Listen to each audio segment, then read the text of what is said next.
Salve, bom dia. Galera, tema de hoje, a gente vai falar desse assunto de forma bem sucinta, beleza? De forma bem prática. Reforma protestante. Falei para vocês no início do bimestre que a gente praticamente só ia falar de tretas e de igreja católica, né, durante o segundo bimestre. E eu tô cumprindo minha promessa.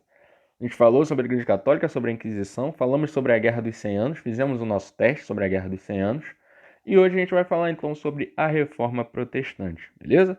Vem comigo. Reforma Protestante. Qual o contexto? A Igreja Católica ela mandou na Europa durante a Idade Média, ok? Até aí a gente já sabe.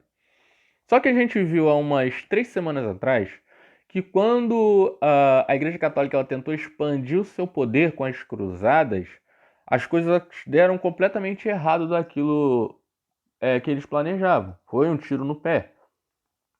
O que aconteceu é que a Europa começou a trazer de volta alguns costumes antigos, como a prática do comércio, começaram a adotar, a trazer alguns costumes orientais, e a Igreja Católica começou a perder força. A gente tem o fim da Idade Média, com a queda de Constantinopla em 1453, também com o fim da Guerra dos 100 Anos no mesmo ano.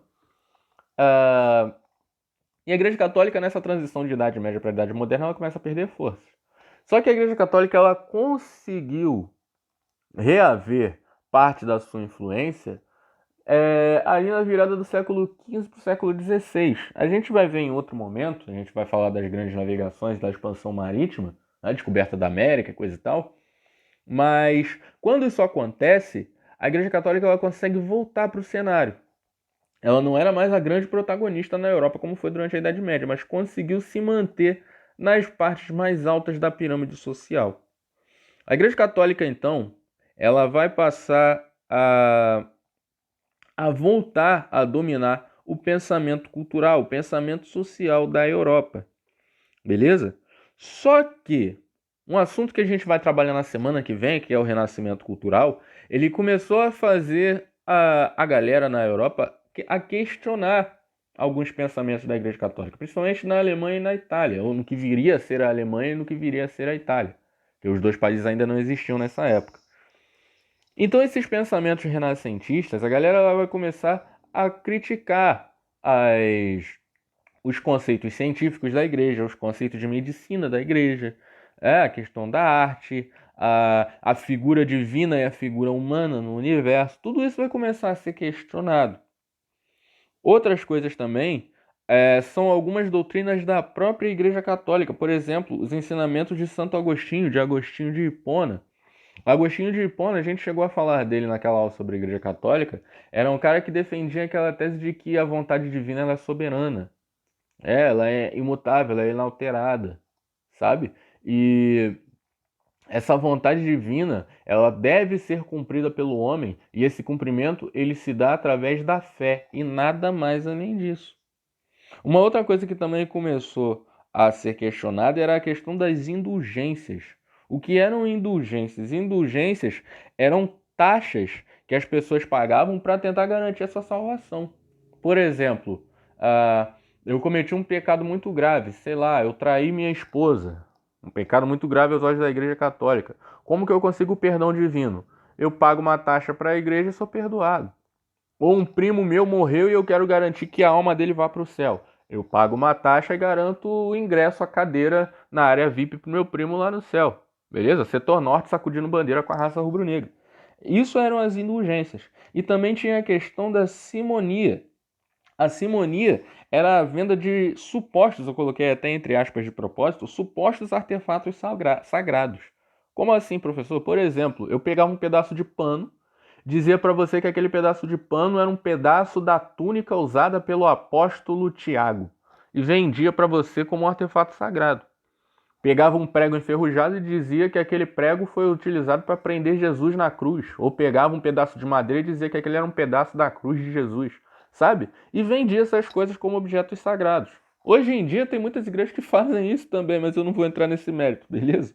Mas essa questão era chamada simonia, essa venda de artefatos sagrados. E isso começou a ser criticado também, beleza? Primeiro, o cara que vai criticar essas práticas da Igreja Católica vai ser o famoso Martinho Lutero. Martinho Lutero, ele vai surgir na região de Wittenberg, onde atualmente é a Alemanha. Martinho Lutero ele vai começar a criticar essa questão de você fazer coisas para garantir sua salvação.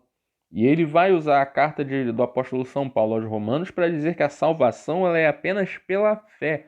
Nenhuma obra, nada que o ser humano faça pode salvar, pode levar ao céu. Somente a fé pode salvar a alma do ser humano. E mais nada.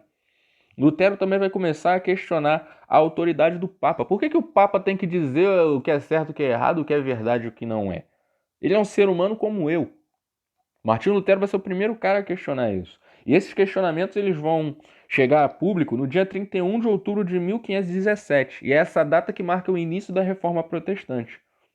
Martinho Lutero ele vai escrever 95 teses criticando as práticas da Igreja Católica.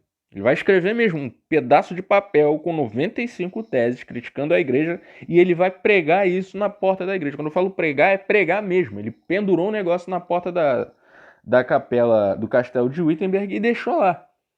Ele defendia entre essas teses, lógico que eu não vou colocar as 95 para vocês, mas ele defendia, por exemplo, a livre interpretação da Bíblia. Lembra que a Igreja Católica tinha determinado lá nos seus primórdios que somente a interpretação católica da Bíblia era a verdadeira, lá no Concílio de Nicéia?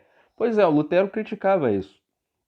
O Lutero também criticava a quantidade de sacramentos e de dogmas que a igreja exigia das pessoas. Ele dizia que os únicos sacramentos que deveriam ser seguidos e obedecidos mesmo era o batismo e a Eucaristia. O Lutero também defendia que os cultos fossem feitos nas línguas nacionais, porque os cultos, as missas eram todas feitas em latim. O povo ficava lá ajoelhado vendo o padre falar em latim, ninguém entendia porcaria nenhuma, mas era assim que funcionava. O Lutero defendia o fim disso. E ele também defendia que não existe esse negócio de eu depender de um padre, de um bispo, ou mesmo do papa, para chegar até Deus. Eu não preciso de intermediários para chegar até Deus. O Criador e a criatura podem ter contato direto. Martinho Lutero, então, ele começa a defender todas essas questões que iam contra aquilo que a Igreja Católica determinava. Beleza? Já tem 7 minutos e meio, caramba.